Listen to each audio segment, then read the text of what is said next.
Yo, what is up, guys? This is High Yield Mike, Big Rich.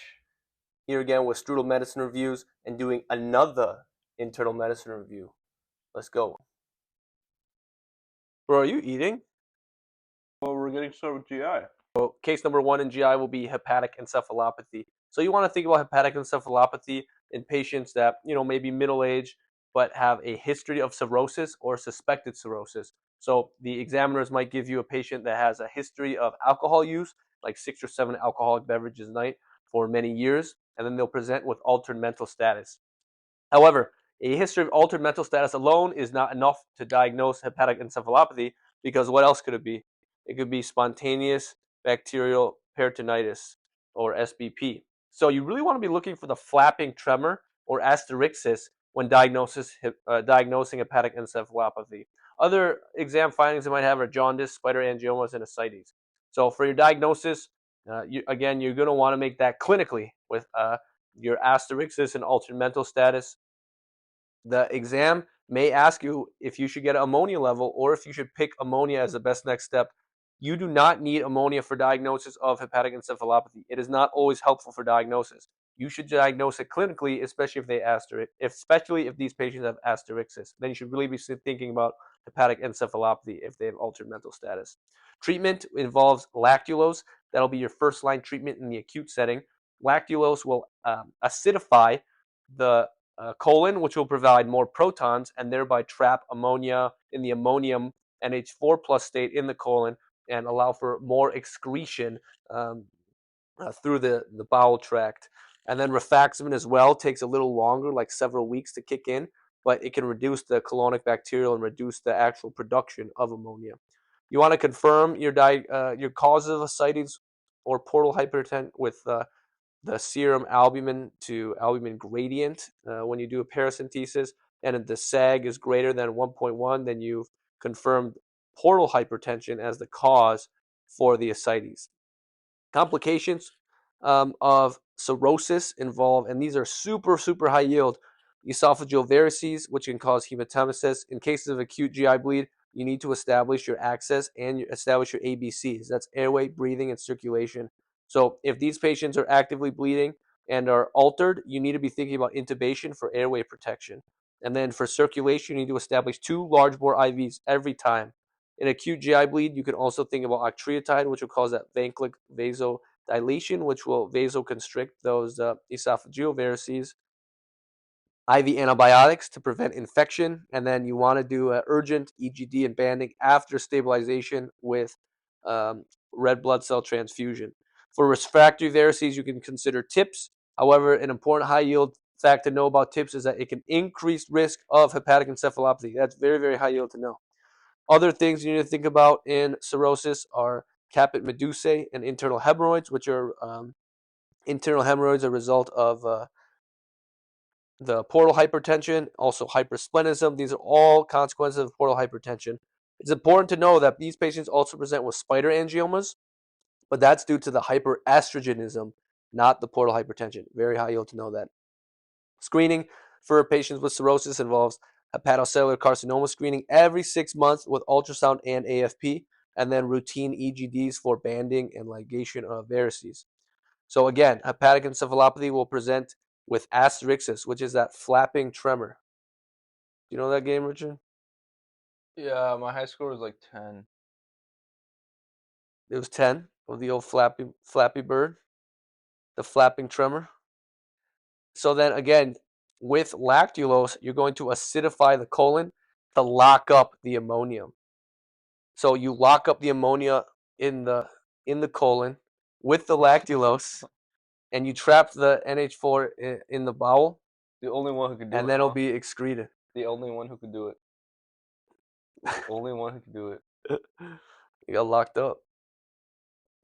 All right, case number 2 will be SBP, like we just alluded to, spontaneous bacterial peritonitis. This will be a similar presentation. You'll have a cirrhotic patient or a suspected cirrhosis, history of significant alcohol use, or another cause of cirrhosis like Wilson's disease, presenting with new abdominal pain, fever, and distended abdomen. Notably, you will not be looking for asterixis in these patients. For diagnosis, you need to be doing a diagnostic paracentesis. And in the paracentesis, you will find greater than 250 PMNs or greater than 250 neutrophils. That is your gold standard for diagnosis of SBP. Treatment of SBP involves antibiotics like cefotaxime and albumin to kind of reduce the third spacing. But your mainstay of treatment will be those antibiotics like cefotaxime. Here's a CT scan of ascites. And again, you want to be doing that diagnostic paracentesis for diagnosis, in which case, how many PMNs are you looking for? Greater than 250 for diagnosis of SBP. All right, moving on. Case number 3, autoimmune hepatitis. We're just going to rapid fire these. Autoimmune hepatitis will typically, they'll give you a patient that's about usually middle-aged female or younger female presenting with right upper quadrant pain, where the liver is, obviously. They may have some autoimmune conditions in the past, like hypothyroid, presenting with evidence of acute liver failure. For example, elevated INR. They can also give you, encephalopathy, things like that. And then you also see severely elevated transaminases to the shock liver point greater than 1,000. And one enzyme you can get is one antibody you can get is the positive anti-smooth muscle antibody. So you'll order the anti-smooth muscle antibody and it will be positive, and that will clue you into the diagnosis of autoimmune hepatitis. Some other causes of this acute liver failure include acetaminophen overdose. Again, you want to treat that with N-acetylcysteine. And then viral hepatitis, shock liver from hypoperfusion, Budd-Chiari, again, this thrombosis, and sepsis as well, basically shock due to hypoperfusion. It is important to know for liver failure, you want to be looking for signs of reduced liver function. So that includes INR, encephalopathy, and there's one more. It's bilirubin. Those are all signs of liver function. All right. Case number 4, review of ascites fluid. So bloody fluid, you want to be thinking about trauma, malignancy.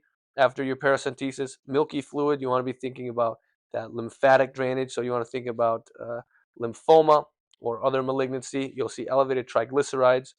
High protein will clue you into CHF, mostly TB, and low protein will clue you into cirrhosis and nephrotic syndrome. A high amylase will clue you into pancreatic ascites. Again, that's with the paracentesis. Case number 5 will be your entamoeba histolytica or your amoebic liver abscess. So this will be typically a patient that recently traveled maybe to Mexico, now presenting with right upper quadrant pain and bloody diarrhea. On your workup, you're going to see a hypoechoic lesion on liver ultrasound. Your treatment will be metronidazole. That's very, very high yield to know. Again, metronidazole will do your get gap at the metro. So that's like Gardnerella, entamoeba histolytica, trichomonas, things like that.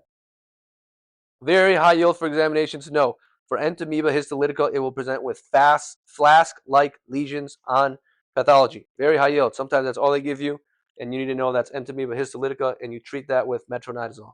Very good. Case number 6, echinococcosis or echinococcus, which is a tapeworm. This will present typically again after patient may have gone on vacation or may be coming from a different country or owns dogs or other pets. So this will present with hepatomegaly, and then you'll do a right upper quadrant ultrasound and see multiple cysts with those eggshell calcifications.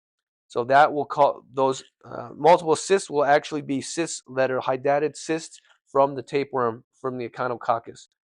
There is a significant risk for rupture during the surgical procedure. So you do not want to be aspirating these to be confirming your diagnosis. Just do the imaging.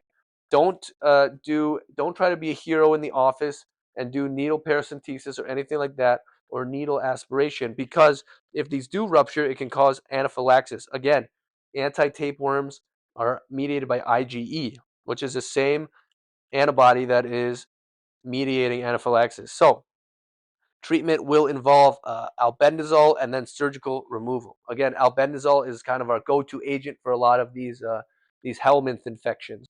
So here is a CT scan of echinococcus. Again, you can see those hydatid cysts in the liver with those eggshell calcifications sometimes seen. And treatment, again, of echinococcus is albendazole. So we got this bendy man here. Case number 7 is ulcerative colitis.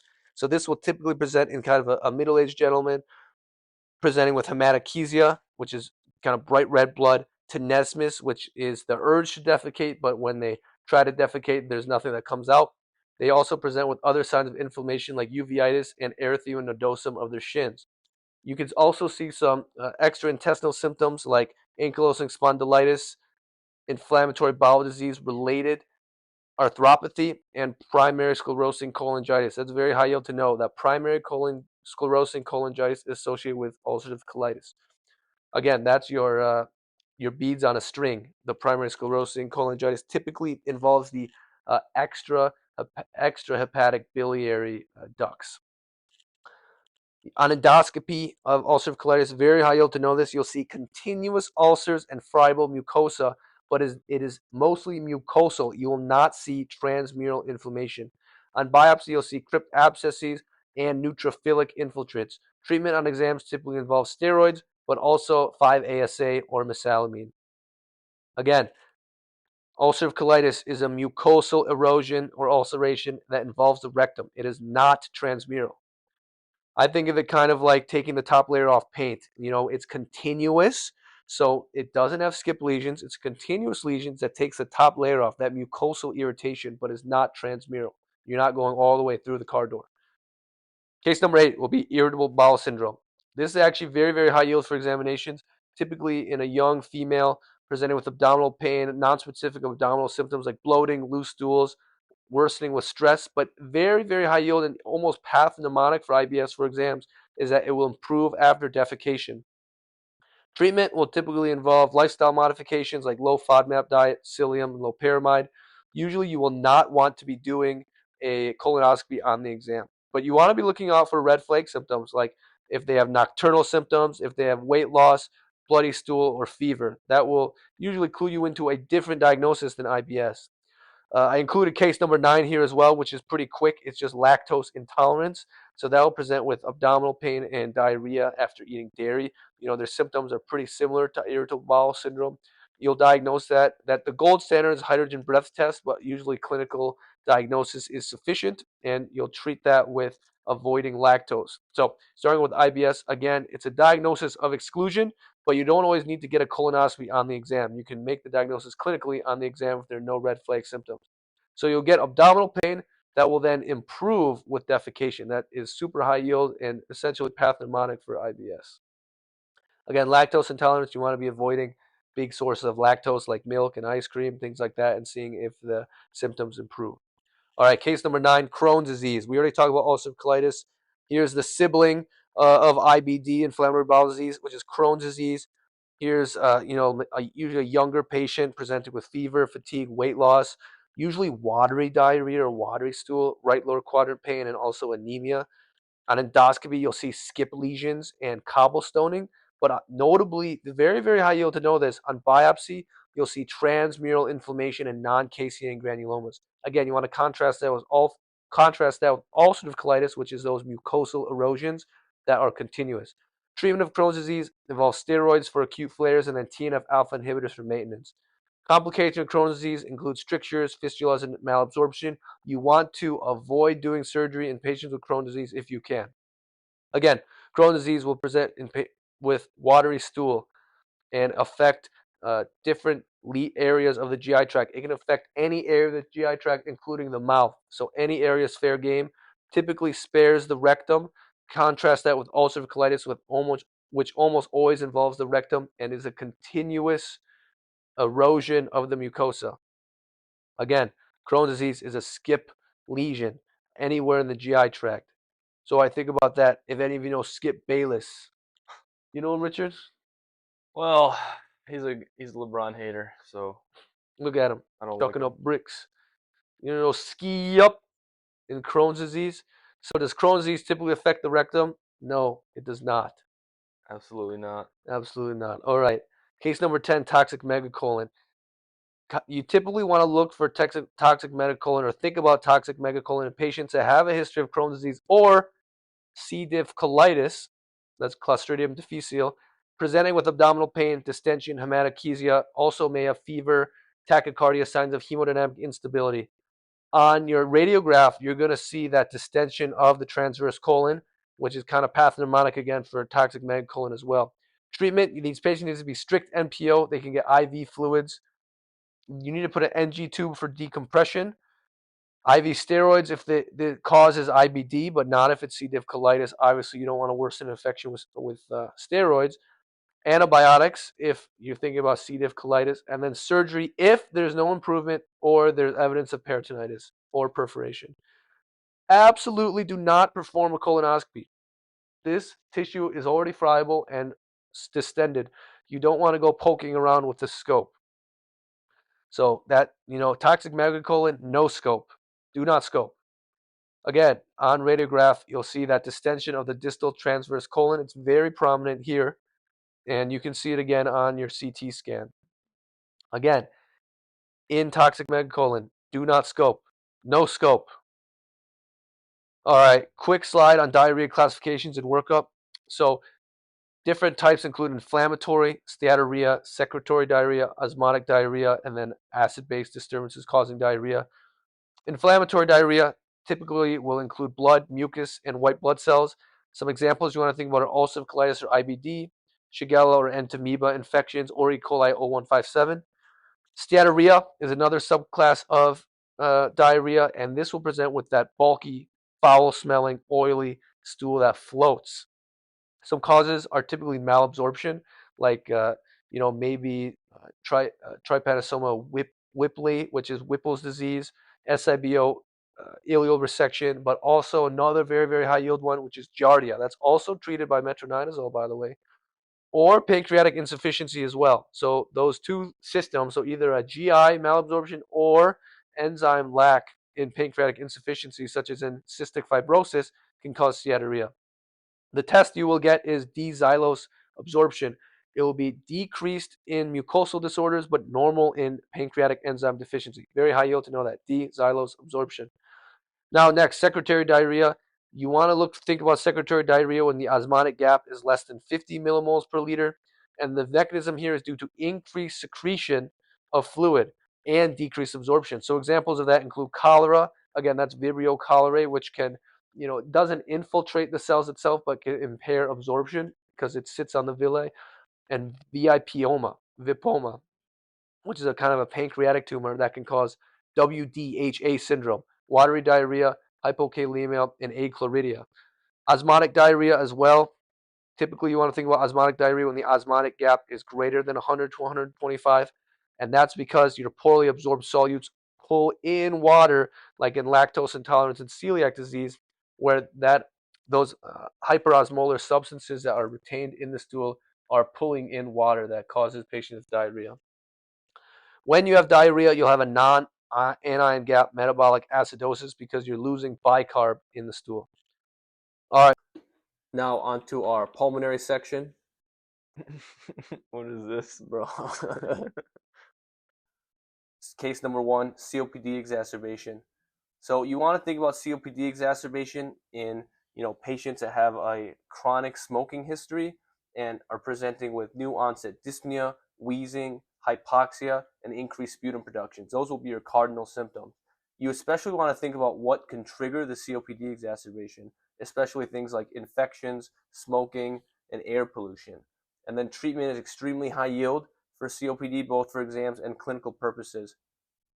The first thing you want to do is make sure a patient is not hypoxic, but you want to keep their oxygen goal between 88 and 92% SpO2. You don't want them to be hyperoxygenated or oxygenated above 92% because that will diminish their respiratory drive. Super high yield to know that with COPD.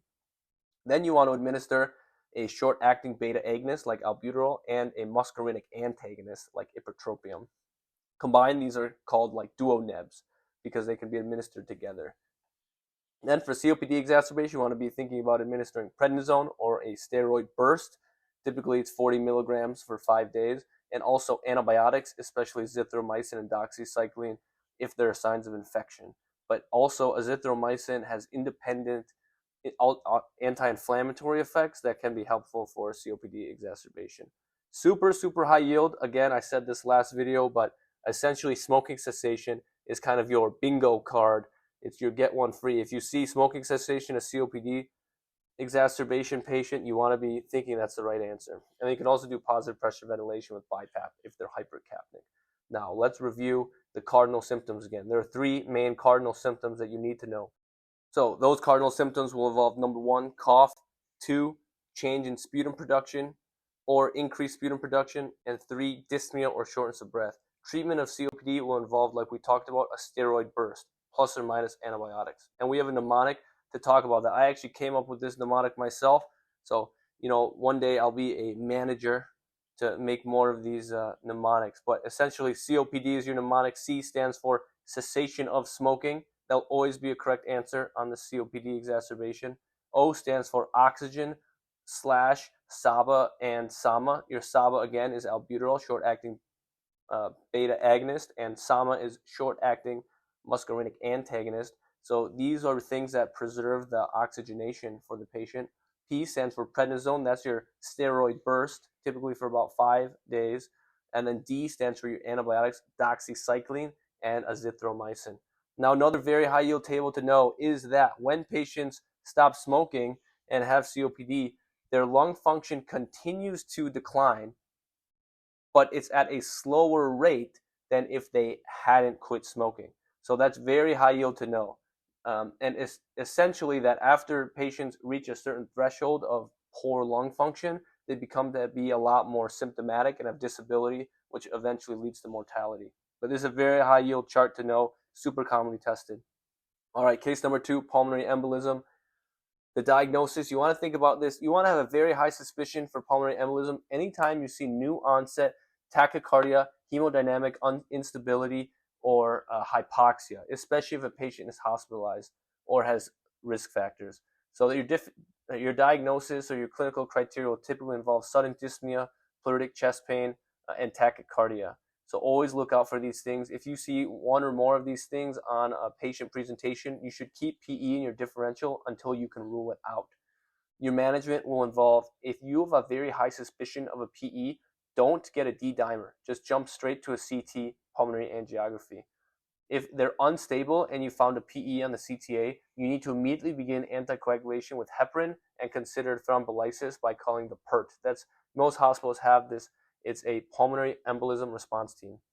And then almost all patients with PE will need long-term coagulation unless there are some kind of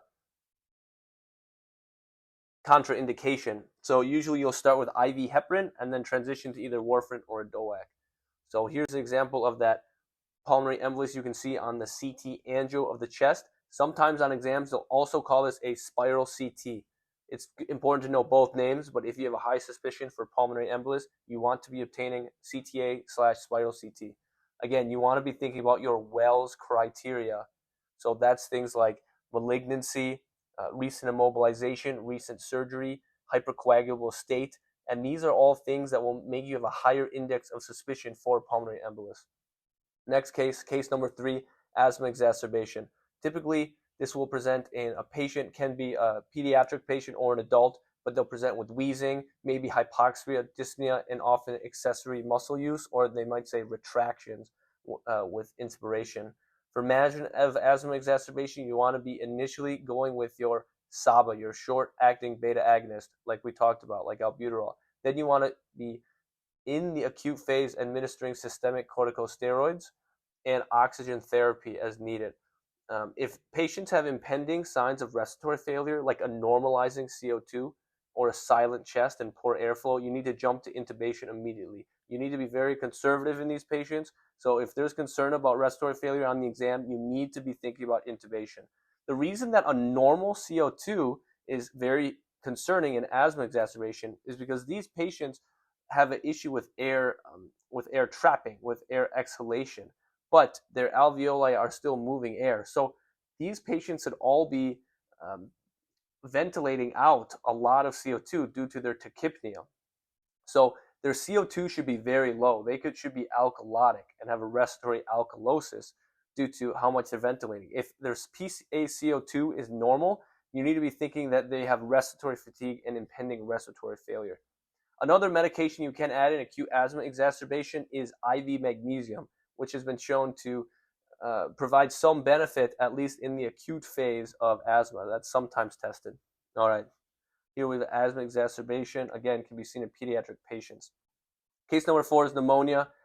For diagnosis of pneumonia, you want to be thinking about patients with fever, cough, pleuritic chest pain, and the main thing, consolidation on chest x-ray.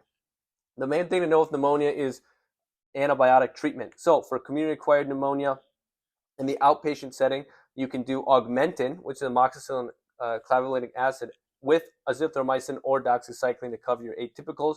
Community-acquired pneumonia in the inpatient setting is typically a third-gen cephalosporin like ceftriaxone, plus something to cover your atypicals like azithromycin or doxycycline. And then for hospital-acquired pneumonia or ventilator-associated pneumonia, you want to be adding broad-spectrum antibiotics with vancomycin to cover for MRSA and Zosyn to cover for Pseudomonas. You could also do cefepime. Again, for pneumonia, you'll see that lobar infiltrate on chest x-ray. And another atypical you want to be thinking about is Legionella. Well, that was actually named after there was an outbreak in one of the Legionnaire conferences from the American Legion in Philadelphia. And it's kind of associated with like air conditioners and humidifiers and things like that. All right, case number 5 is ARDS, which is acute respiratory distress syndrome. So the diagnosis will involve, you want to see bilateral infiltrates and a PaO2/FiO2 ratio of less than 300. So, what that usually entails is your PaO2 will be from an ABG, and then you'll divide that by your fraction of inspired oxygen. So your fraction of inspired oxygen you can calculate as room air is typically 21%, and then each liter of oxygen will give you usually about an additional 4%. So that's how you calculate the FiO2.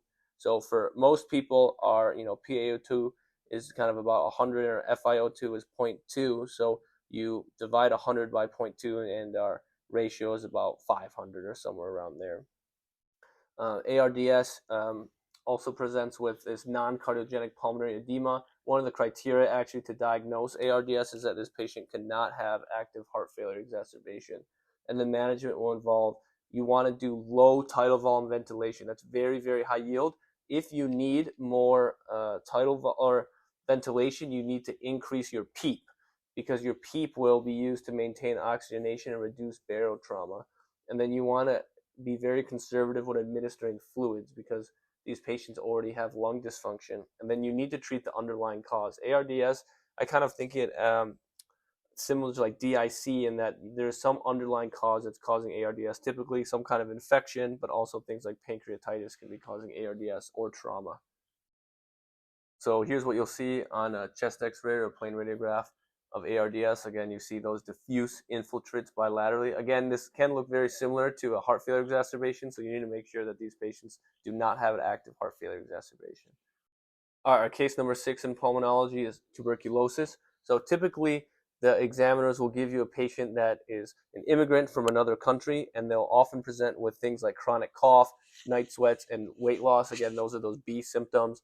Often fever as well, and sometimes they'll give you hemoptysis, which is bloody cough.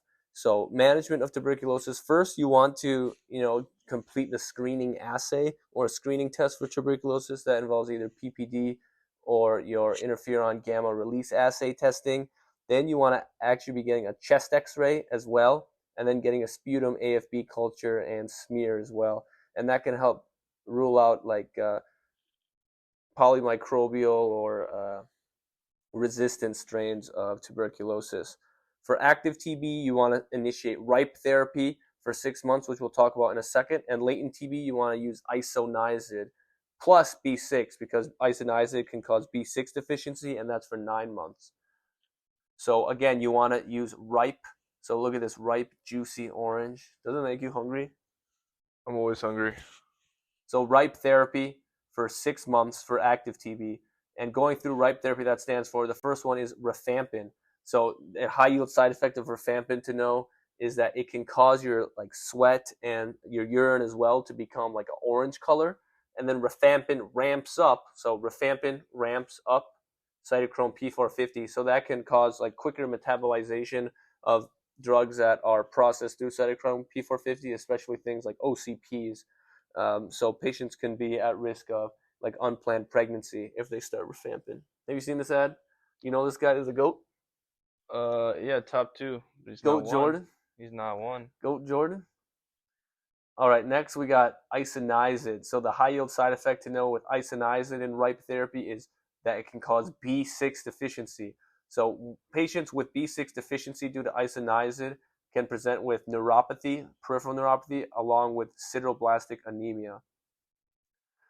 Important to know that isoniazid, so isolation, so just meaning one, isoniazid can be used alone for latent TB, again for 9 months. It's also high yield that isoniazid can cause drug-induced lupus, antihistone. You can remember that because isoniazid is the lone wolf, and the wolf is like drug-induced lupus. Speak to him. Talk to him. Talk to him. And then again, drug-induced lupus is associated with antihistone antibody. The next med is pyrazinamide. For pyrazinamide, you want to be thinking about hepatotoxicity for the main side effect. And then finally, ethambutol. So ethambutol, the very high yield side effect to know is that it can cause optic neuritis. So it can cause ophthalmologic side effects. Very high yield to know that. Here's some more ripe fruit. Just remember, you need to use ripe therapy for 6 months for active TB. All right, case number 7, pneumothorax. Typically, this will present in a patient. They might have, be in a trauma situation. They might have signs of obstructive shock due to reduced preload, due to the pneumothorax, due to impaired diastole. But essentially, your diagnosis will be made when you have a patient. They can present with sudden dyspnea, cough, pleuritic chest pain. But the gold standard that you want to be looking for on exam is absent breath sounds on one side. That is enough for a diagnosis of pneumothorax for the exam. Whether or not it's tension pneumothorax, again, will depend on the physiology of the pneumothorax, but you want to be looking for absent breath sounds on exam. One mistake I often see used is that students will want to use a chest x-ray to confirm the diagnosis of pneumothorax, but that is not what you want to pick on the exam if a patient is decompensating or in a shock state and you suspect a pneumothorax. Instead, what you want to do in those situations is go straight to needle decompression with thoracocentesis. So needle thoracocentesis. The answer will not be chest tube if they are unstable. You will go to a chest tube once they're more stable.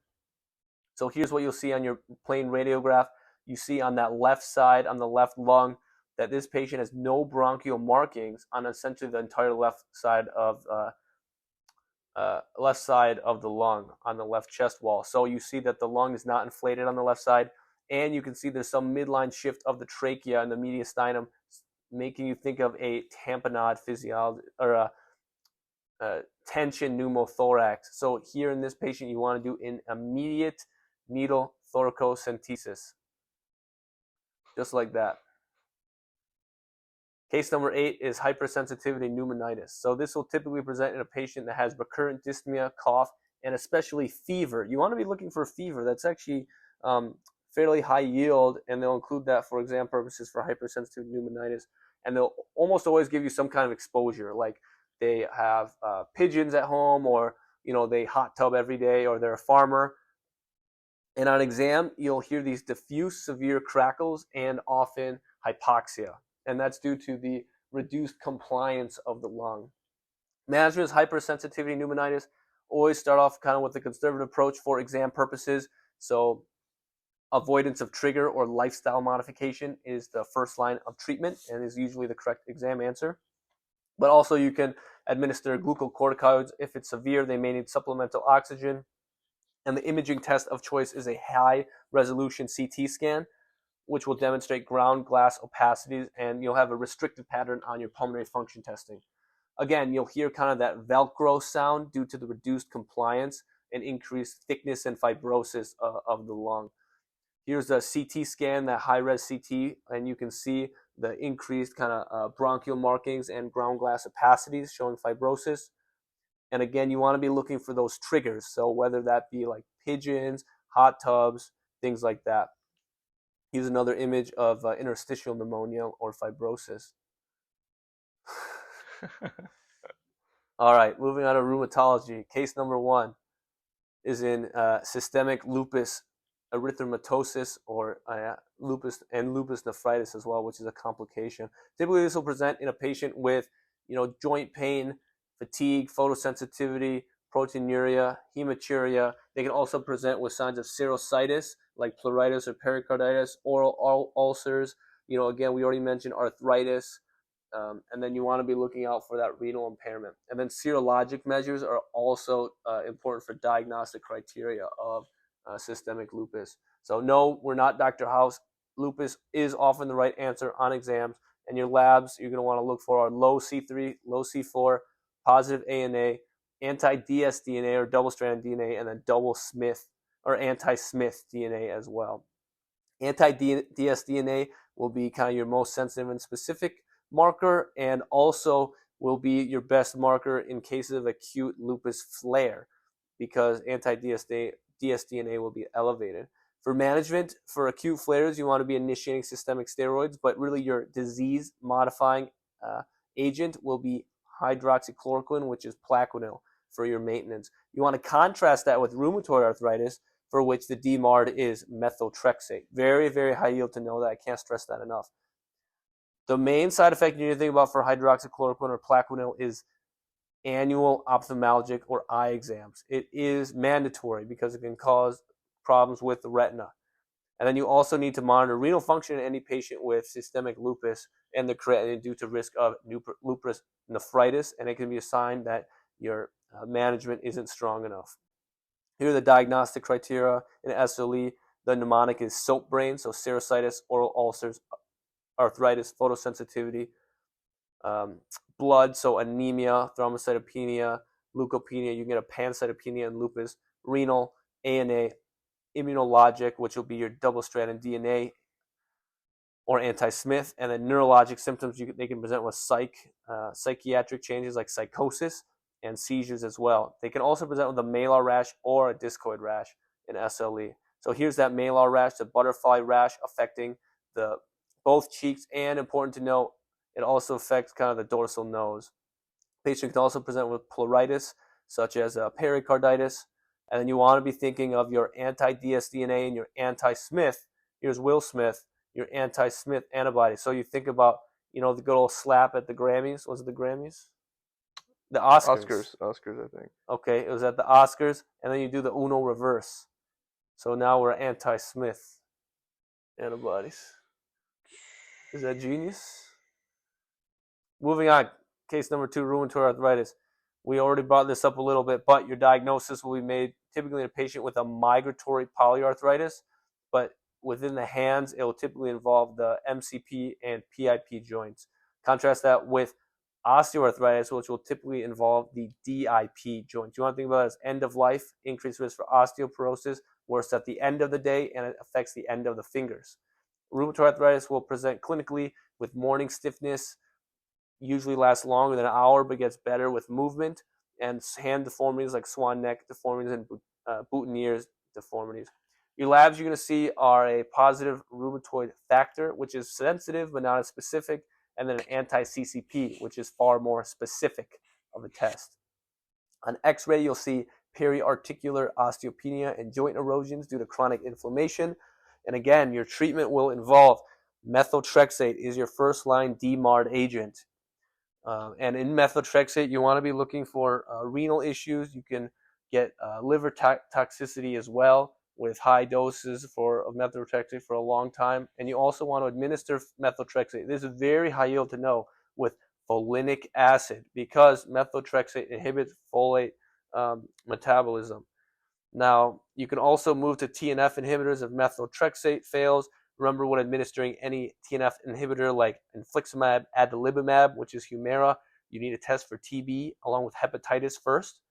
You also want to be thinking about screening for cervical instability, that's atlantoaxial subluxation, or instability between C1 and C2 prior to intubation in patients with rheumatoid arthritis. That's very, very high yield to know. If a patient suddenly becomes hypotonic and has a history of rheumatoid arthritis after intubation, you need to be thinking about atlantoaxial subluxation and considering a head and neck CT scan or radiograph. Again, the MCP is most affected and the stiffness is worse in the morning. Case number 3 is GCA or temporal arteritis. You want to think about this in any patient presenting with a unilateral temporal headache, jaw claudication after eating, so jaw pain when eating, and proximal joint pain, because GCA is very commonly associated with polymyalgia rheumatica. and vision changes as well. But if they have vision changes, it's already more late presentation. For labs, you want to be looking for ESR greater than 50, but also often in clinical practice, you'll see ESR greater than 80 to 100 even. You know, a normal ESR is typically can increase by 1 for each year of life, but 80 to 100 ESR is extremely high, and you may want to be thinking about some kind of systemic inflammation.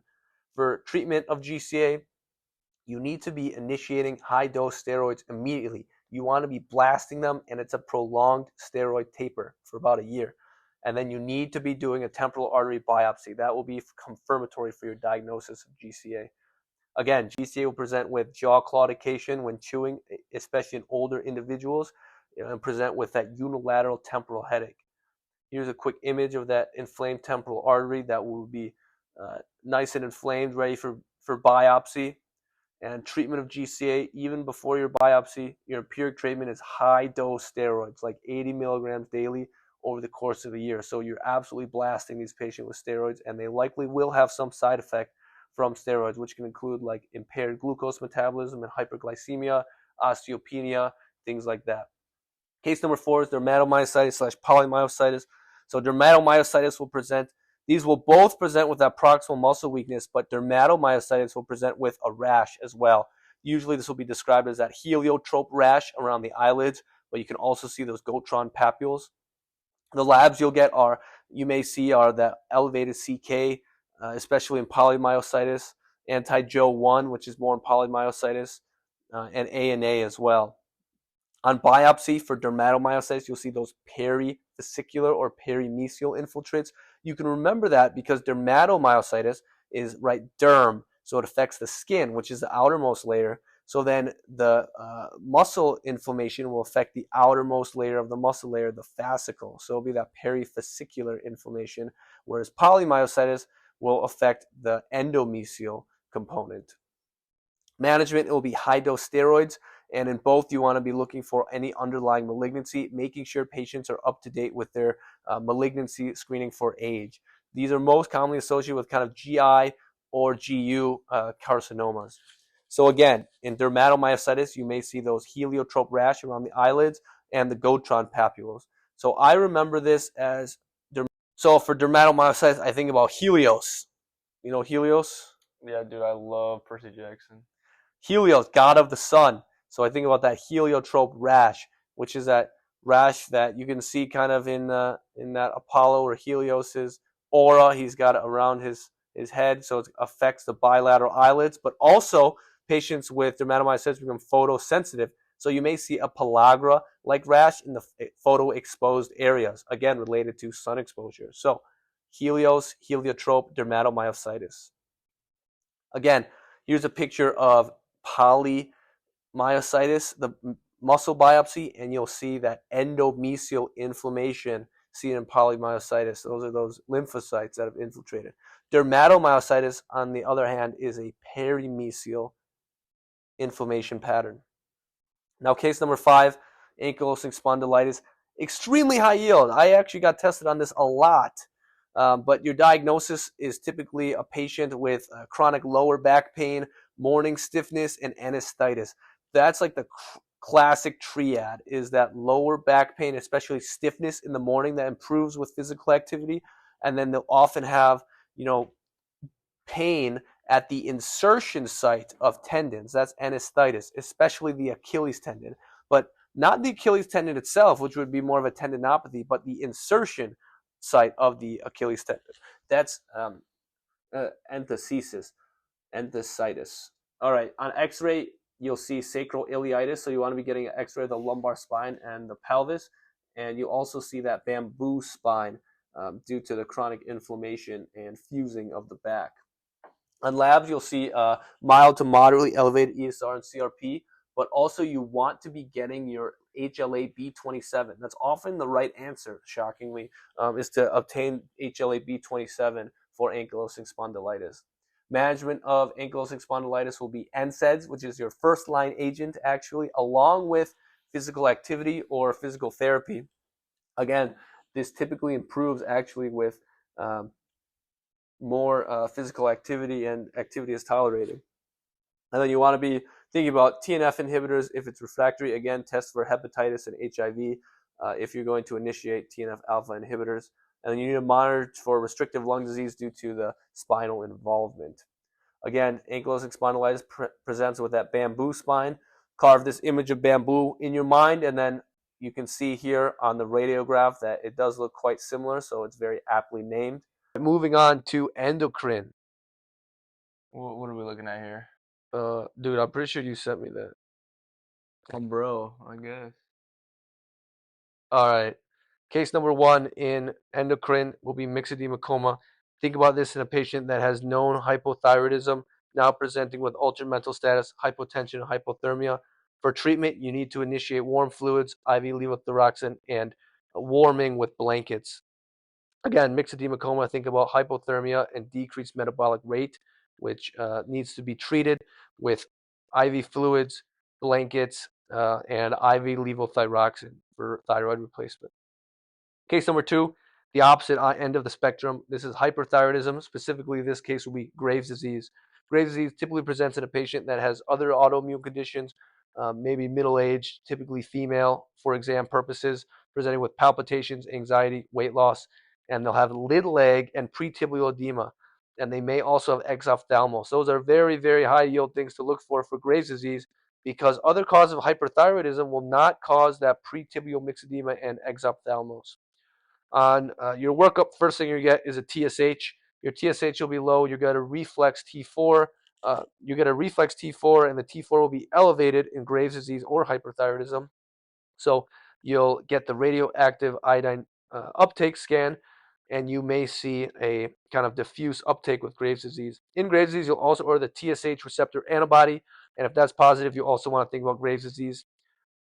The cause of exophthalmos, like I talked about, is very specific actually to Graves' disease, and that's that the TSH receptor antibody also activates fibroblasts. So you get deposition of those glycoproteins in the by the fibroblasts in the skin. The treatment of exophthalmos is not the same as treatment of Graves' disease. Treatment of Graves' disease involves radioactive ablation of the thyroid, but for exophthalmos, it's steroids. Actually, exophthalmos can worsen with treatment with radioactive iodine ablation. Remember, for exophthalmos, which is your ophthalmologic involvement, so exophthalmos can present with ophthalmoplegia, with extraocular movement. You need to treat that with steroids because it could often be worsened in acute settings of radioactive iodine ablation. Here's a quick picture of pretibial myxedema. Again, that's also due to fibroblast activation. All right, so case number 3 is the thyroid storm. This is, again, related to hyperthyroidism and can present post-amiodarone. Again, most of amiodarone by weight is actually iodine, and also infection. So this will present with fever, altered mental status, tachycardia, signs of a lot of autonomic activity and a lot of metabolic activity. Diagnosis of thyroid storm is typically clinical, but for treatment, you are going to start a lot of P medications. So propranolol, PTU to decrease both peripheral conversion of T4 to T3 and also formation actually of T4 by the thyroid. So you're getting kind of 2-for-1 action of PTU, prednisone, and potassium iodide through the Wolff-Chaikoff effect, where you administer that really high dose of potassium, which paradoxically inhibits more thyroid hormone synthesis. So again, when we think about thyroid storm, you want to treat it with the whole slew of those P medications: propranolol, PTU, potassium iodide through Wolff-Chaikoff, and prednisone. Case number 4, toxic adenoma. Pretty simple. This is hyperthyroidism, and then you do a radioactive uptake scan. You see focal uptake. For treatment, you either want to consider surgery or radioiodine ablation, and this is what you see on the uptake scan. Very high yield to know this. All right, case number 6, adrenal insufficiency. You want to think about this in a patient that is on chronic steroids, or maybe there's some acute event that they should be responding with a steroid response, through endogenous steroids like severe infection or surgery, but these patients suddenly become hypotensive, that's non-responsive to fluids. Then you want to think about adrenal insufficiency, usually caused by tertiary adrenal insufficiency, although You can also have primary adrenal or insufficiency as well. Treatment will involve IV hydrocortisone. Notably for electrolytes, you will not have hyperkalemia in cases of tertiary adrenal insufficiency because you'll still have some aldosterone present. However, for primary adrenal insufficiency, you will have both hyperkalemia and you may also see evidence of like eosinophilia as well. But that's when you want to be thinking about uh, hyperkalemia and electrolyte disturbances because electrolyte disturbances will be seen only in primary adrenal insufficiency, not secondary or tertiary adrenal insufficiency. Again, in adrenal insufficiency, you will not have production of endogenous steroids in response to stress, so you need to do stress dose steroids with hydrocortisone. So now moving on, case number 7, type 1 diabetes. Again, you probably all know this by now, but this will be kind of a usually younger patient. They may initially actually present with DKA, but classic diabetes symptoms, weight loss, polydipsia, polyuria, dry mucous membranes, weight loss. They may have other autoimmune conditions like vitiligo or hypothyroidism.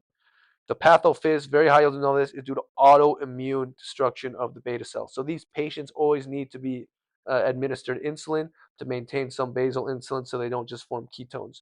Treatment will be basal bolus insulin. Again, type 1 diabetes is caused by autoimmune destruction of B cells. So I made a little graphic for you to remember. What are we looking at here? So we're looking at the lymphocytes on the left here, which is, you know that guy? Reiner, Oh. who is attacking his own teammates, which are the self-beta islet cells of the pancreas. I thought you don't watch anime. You know, this is common knowledge. I feel like there's been anime slides the entire. All right, for the next case, in endocrine, case number 8 is in diabetic ketoacidosis, or DKA. You want to think about this in type 1 diabetes patients that may have had a recent viral infection or surgery, and then they say, I stopped eating, so I stopped my insulin. However, as we just mentioned, insulin is very important at a basal level to stop the production of ketones. So, when these patients stop taking insulin, then they're at risk for developing diabetic ketoacidosis. So they'll typically present with severe abdominal pain, altered mental status, and also nausea and vomiting. So really the main thing to know is that the treatment for diabetic acidosis involves a kind of a whole slew, but usually it's a protocol in most hospitals, but you're going to need to know the protocol for exam purposes. So typically you want to start with IV fluids. So you want to start with your isotonic fluids like normal saline, and then can transition to D5W, which has glucose in it once the blood glucose is less than 200 on your checks. You want to give IV insulin, at least until the anion gap closes. At that point, you can overlap with sub-Q insulin once they're tolerating an oral diet. You want to monitor and correct the potassium, especially if the potassium is less than 5.2 on initial presentation. You might say, that's still pretty high potassium, but it's because in almost all cases, these patients are actually depleted in their whole body stores of potassium. It's just that they have an apparent hyperkalemia in the extracellular space, which is what you get in the serum labs, due to basically extracellular shift of potassium. Because if you think about it, first of all, insulin is a treatment in itself for hyperkalemia. So when you don't have insulin, you're at higher risk of having that intracellular or extracellular shift of potassium. And then the other really important thing to know is that these patients are acidotic from all the keto acids, so they'll have a lot of protons floating around in the blood, and there's the H plus and potassium transporter that will shift potassium from inside the cell to outside the cell in exchange for a proton or a hydrogen ion. So those are two reasons that when you start treating with insulin, then their potassium in the serum will go down. So you'll need to closely monitor that. Then you need to watch for cerebral edema, especially in pediatric patients. Replace phos if it's less than 1, and then give bicarb if pH is less than 6.9. Picking bicarb is almost never the right answer on the exam. There's usually a better other option from the other treatments that I talked about. Again, the treatment summary will involve fluids, normal saline D5W when the glucose is less than 200. Insulin, initially start with IV, then overlap. You can start with sub-Q once the ion gap has closed and they're tolerating oral diet. Potassium, again, these patients very high risk for hypokalemia. And then monitor electrolytes, anion gap, and mental status because you're watching for cerebral edema because you have a lot of those osmolar shifts when you're treating DKA. Moving on now, case number 9, type 2 diabetes. The most important things to know are screening and treatment of diabetes and comorbidities in type 2 diabetes. So screening, usually want to start at age 35 or earlier if there are risk factors, and for diagnosis, A1C greater than 6.5, fasting glucose greater or equal to 126, and random glucose of greater or equal to 200 are diagnostic of type 2 diabetes. And the pathophys, very high yield to contrast with type 1 diabetes, is for type 2 diabetes, insulin resistance. Contrast that with autoimmune destruction of the beta islet cells in type 1 diabetes.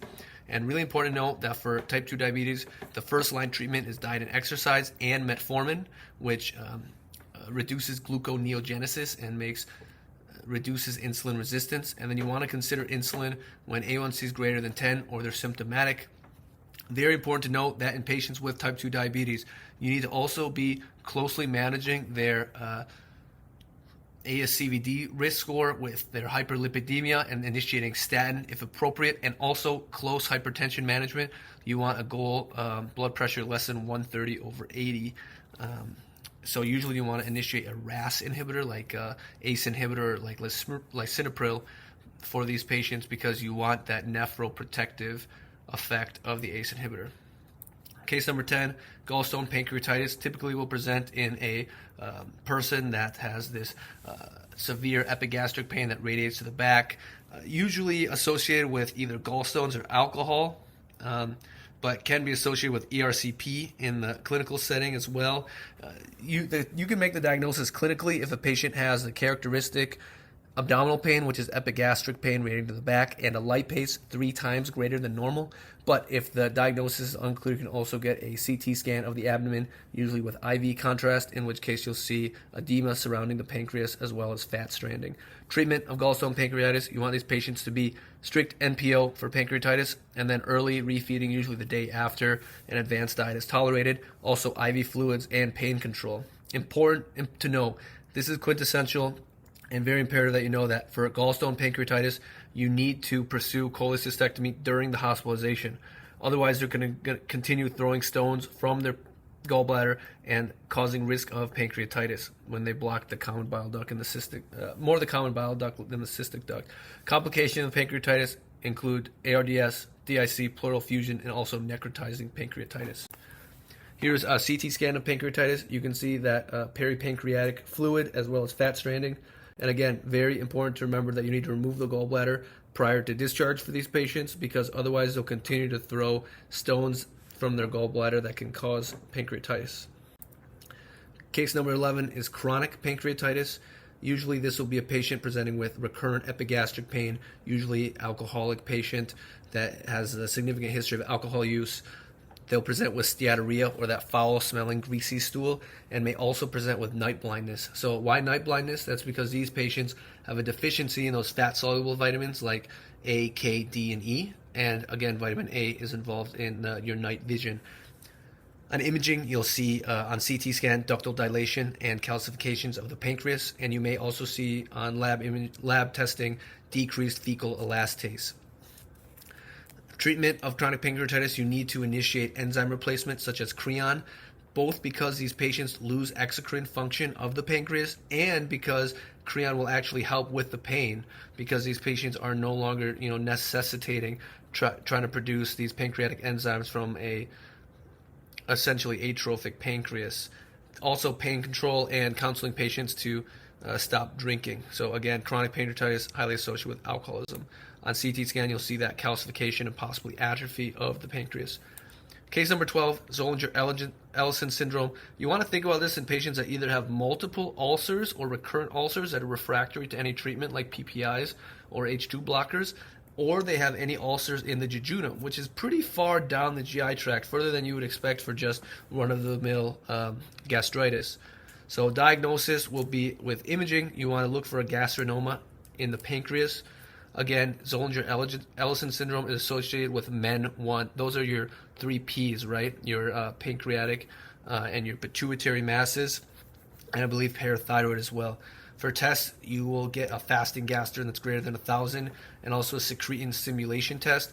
Normally, secretin should inhibit the production of like gastrin, but in this case, in Zollinger-Ellison syndrome, you'll have, because you have a gastrinoma, continued production of gastrin. Treatment will be resection of the gastrinoma in the pancreas. Again, think about in Zollinger-Ellison syndrome, think about those ulcers way downtown. I mean, way in the jejunum, like, you know, from like half court. Like, why are they all the way down there? You need to think about too much gastrin, which is producing the excess acid and causing the amount of high volume and frequency and the kind of depth of the ulcers that form. So that's all I had. Here's some memes that I posted a few days ago. But, you know, if you have any questions, comments, concerns, please reach out. You know, leave a comment. I've been replying to all the comments. If you have any video ideas, just let me know. Any feedback, you know, making these videos have been a lot of fun. Kaneki? So, yeah, Kaneki. How do you know that? This is common knowledge. But anyways, Richard and I, thanks for watching. Yeah, peace.